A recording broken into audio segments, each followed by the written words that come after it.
ዳይሬክተር ነው።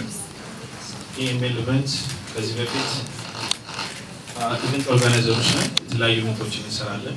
ባለፉት 3-4 ዓመታት የተለያዩ ኢንተርቴይንመንት ላይ ኢንተርናሽናልም ሎካል አርቲስቶችን በማዘጋጀት ኢቨንቶችን አዘጋጅተናል።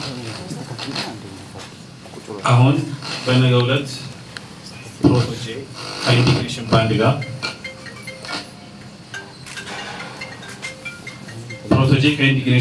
ጋር all the way from Jamaica ለመጀመሪያ ጊዜ አፍሪካ ላይ በአፍሪካ አህጉር ሲመጣ የመጀመሪያው ጊዜ ነው።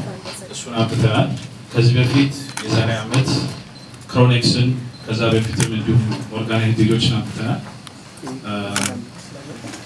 አሁን አጠቃላይ ሁላችሁም ይመስለኛል እሱን ለማግኘት እዚህ ድረስ መምጣታችሁ በድጋሚ ደስ ብሎናል። ከዚህ በኋላ ከሱ ጋር ያላችሁ ጥያቄ ከሱ ጋር ታደርጋላችሁ። It's very fitting that it's in Ethiopia. I've always dreamed about coming here. I've always thought about coming here to visit. I always told myself that the first time I wanted to come here, I wanted to come and play music. So I'm very grateful that I've been blessed, you know, by the Most High to be able to come here and play music. I'm in Ethiopia for the first time in Africa. ከዚህ በኩል ያለው ከፕሮቶጄ ጋር አብሮ ስቴጁን የሚካፈል ይሆናል። የራሳቸው ግሩፕ አለ፣ አዝማች ይባላል። ተወካያቸው ሰናይ መኮንን እሱም የሚለው ነገር ካለ መኮንን እባላለሁ። ያው ኢዩኤል ዱርሰገድ እንዳለው የአዝማች የሂፕ ሆፕ ክሩ ሜምበር ነኝ። እነሱን ወክዬ ነው የመጣሁት። አክቹሊ ማዕከላችን አሉ 4 ነን። ከዚህ በፊት ከተለያዩ የኢንተርናሽናልም ሆነ ሎካል ሙዚቀኞች ጋር አብረን ስራዎች ሰርተናል። እኛ ምስጋና አቀርባለሁ። አመሰግናለሁ። Contributed a lot to your works. That's my first question. And the second question is, it's been asked a lot about your reflection about performing here in Ethiopia for the first time and also in Africa. But most of the time, reggae musicians have this deep connection with Ethiopia, but they don't really come here and perform. And it's more about their lyrics and what they hold about Ethiopia in their hearts. So, how do you think this would signify or symbolize for the rest of the reggae musicians? And one final question: can you tell us a few things about your background? Because I know you're from a musical family, and how did it contribute to your musical career? All right. So first questions first. Yeah, it's been reggae music has always been going on and always been what you say, you know, a part of Jamaican culture. You know, it goes through stages where, you know, every decade a new set of artists kind of come out and bring the back. You know, talking 70s with Marley, Bonnie Wailer, Tosh, Burning Spear, list goes on. You know, in the 80s, you know, with Black Uhuru and Aine Kamosi, and you know, 90s Garnet Sizzler, 2000s, like, you know, different artists. But the reggae revival is it's very hard to speak when people are also talking. And you know it. So our set now, you know, myself, Chronics, you know, others that are coming out. The whole revival thing came on as it's like a re-emergence of the craft, but with different flavor, different. As you can see, we approach things a bit differently in our music, in our delivery, in the type of beats that we make and stuff. And so the name Reggae Revival came as a thing to say, oh, you know, reggae music is being revived again and it's being given to our generation, and not only the music but the art form, you know, the visual arts, the dance, the culinary, everything. So that's what that basically encompasses, a whole movement that we're trying to raise the individual consciousness of the people of our generation and bring them the truths and rights and the potent lyrics, but in a way that's cool to them. Because right now it has to be fresh and cool for a 15 or 16-year-old to be like, oh, I like this, I like how this looks, I like how it sounds. And then after that they get to listen to the lyrics and be like, okay, I get what he's going for. So that's that.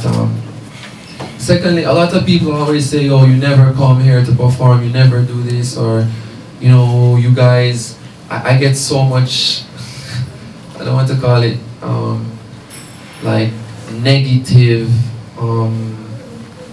messages, feedback about not coming to Africa and perform, not coming to some, but like it's hard for, I travel with 14 people, 8 of us on stage, 2 engineers, videographer, assistant, merchandise, tour manager. So it's not easy to take up myself and go someplace and give the show I want to give. So we need good promoters. You know, there are a lot of promoters that say they're promoters, but they're not promoters. And we have to be very careful of that, because then we will say we're coming, and then it doesn't work out, and then it looks like we don't want to come. But I can speak for myself, but I know the other artists too. Everybody is excited to come to Africa and play music, but I don't promote. I don't know anything about Addis Ababa. I don't know Nairobi. I don't know all these cities, so I can't keep a show here. So when people say, well, why don't you come and do a show? Well, you know, maybe that should be directed to the promoters in the area and the community, the musical community, to continue to bring us here. So I salute this team for bringing us here. It's been a dream of mine to come here and play music, and I'm really happy that they've been very professional. Everything has been good, and it's going to be a great night tomorrow. And the next thing, nothing before its time. So I'm really happy that I'm here now in July, in the rainy season, to play music, and not only to play music, but to feel, to interact, to make a connection, so that maybe, you know, Jah willing, I can be here once a year, every year, and not only in Addis, but somewhere else, and then maybe I get to go to Kenya, maybe I get to go to Gambia, Ghana, South Africa, like all, you know, the whole continent, and spread the music, because the music that we make is really for the people here, essentially, you know what I mean? And Jamaican music is African music. Is like, we are an extension of Africa. So for me, it's like, it's one and the same. So I'm glad I'm here. And third question, I'll answer it short. Yes, my mom's a brilliant reggae singer. Her name is Lorna Bennett. She had a massive hit in the 70s called Breakfast in Bed. My dad is a calypso singer from St. Vincent. And I grew up in music. But everybody in Jamaica has some connection to music, you know what I mean? You know, every time when she used to run, I'd always have to watch. I was a huge fan, Tira the Destroyer, and I'd love to meet her if I can. So, but I love Ethiopia. My goal from the marathon to Haile Gebrselassie in the 5 and 10, Kenenisa Bekele, the Baba. There's so many. Meseret Defar, there's so many athletes that inspired me, and I wanted to be a long distance runner, but I wasn't that great, so I decided to do music instead. But you know, I heard they all train at like a police club or something. I don't know if it's a police club. I'd love to like go there and like see it or something, and it would be huge for me. Laphto Mall and Jamoro, Kasisa Jamoro Fellowship. Laphto Mall, ብዙ ጊዜ ብዙ ኮሜንቶች ይሰጣሉ በላፍቶ ሞል ላይ በሚዘጋጁ ዝግጅቶች። ይሄንን በማየት ከላፍቶ ሞል ጋር በመነጋገር የመግቢያውን በር ሁለት ቦታ አድርገናል። አንድ የመጀመሪያ በፊት ለፊት በኩል ያለው ሲሆን የመጀመሪያው ቪአይፒ ብቻ የሚገቡበት ሲሆን በጀርባ በኩል ሌላ ግቢ ያላቸው ወደ 5000 ሰው አኮሞዴት ማድረግ የሚችል ቦታ አለ።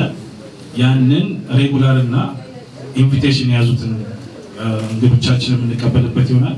እንደገባን ለብቻችን ለየተነታወቅ ምንድነው እንደተቀሰቀሰ የላፍቶ ሞል የሰርቪሱ ምግብና መጠጥ የማግኘት ነገር በጣም ይከብድ ነበር። አሁን ግን እዛ ላይ የተሻሻለ ነገር አድርገንበት ሰው በነፃነት ከ10 ከ12 በላይ ባሮች ባሉበት ምግብና መጠጥ ይኖራል። መርቸንዳይዞች ይኖራሉ። ፕሮቶጄ የራሱ የሆነ መርቸንዳይዞች ይዞ መጥቷል። እሱንም ማግኘት ይቻላል ይመስለኛል። ከዚህ በፊት ከነበሩት ከኢቨንቶች የተሻለ ኮርኔት አድርገን እንጠብቃለን ብለን እንጠብቃለን።